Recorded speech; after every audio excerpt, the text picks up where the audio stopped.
আপনার জন্মছকে venous planet শুক্র গ্রহ খারাপ কি ভালো বুঝবেন কি করে? কোনো অ্যাস্ট্রোলজারের কাছে না গিয়েই আপনি প্রথমে আপনার লাইফটাকে ফলো করুন।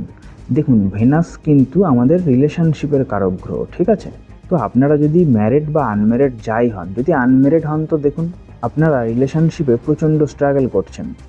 একটা রিলেশন বেশি দিন টেকাতে পারছেন না, রিলেশনশিপ ব্রেক হয়ে যাচ্ছে, ঘন ঘন রিলেশনশিপ ব্রেক হয়ে যাচ্ছে।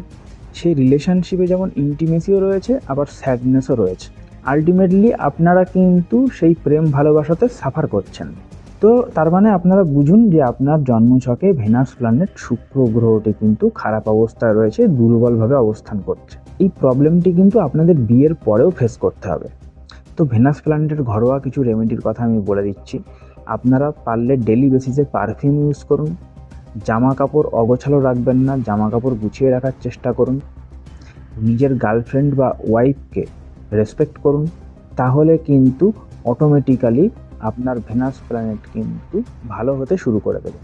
ওকে, আরও স্ট্রং রেমেডির জন্য চাইলে আপনারা আমার স্ক্রিনে দেওয়া নাম্বারে যোগাযোগ করতে পারেন। জয় শ্রীকৃষ্ণ।